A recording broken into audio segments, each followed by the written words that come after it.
Alright guys, welcome back to your 37th video, and in this video we are finally going to be testing out probably the best browser ever created in the history of history, Bucky browser. How awesome is that?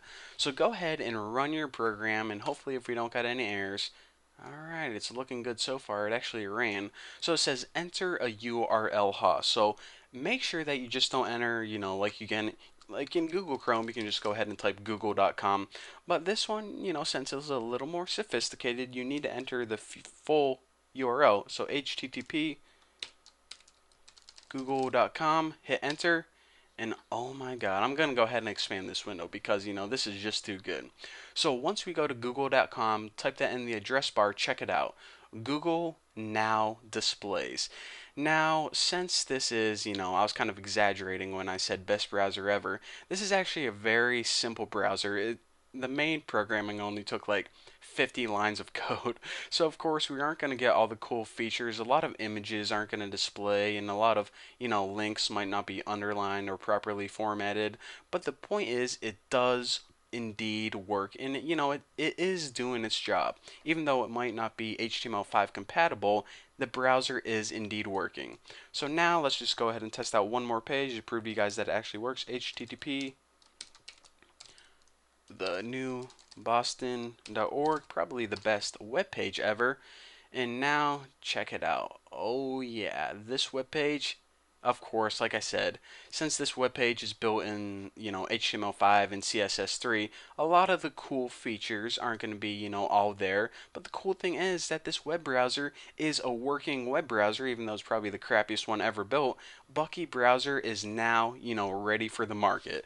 So the last thing I want to show you guys before I let you guys go is, remember in this try catch statement I said, if you don't enter a valid URL, then what it's going to do is just going to print out crap in your little console here.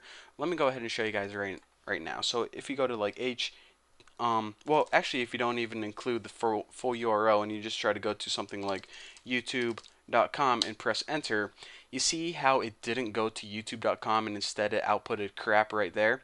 That's what I was talking about when I said if you don't enter the full URL, which is the URL with the HTTP and all that crap, that's what's going to happen.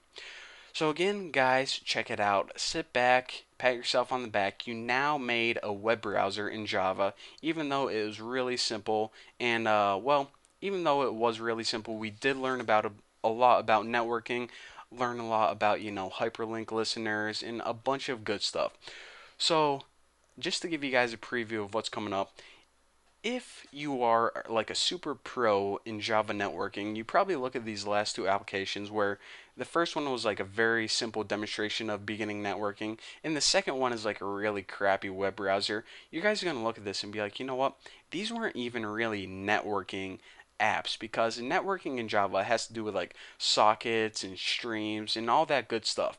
Well, for you guys, you are in luck, because in the next couple of videos, and it's probably going to take like 20 videos, I'm going to be showing you guys how to build a full-fledged chat room where you have a client that's connected to a real server, and it's going to be true Java networking. So that's what you have to look forward to. But for now, guys, I guess you're just going to have to deal with this browser, Bucky browser. You can make it 2.0 if you want, but here you go.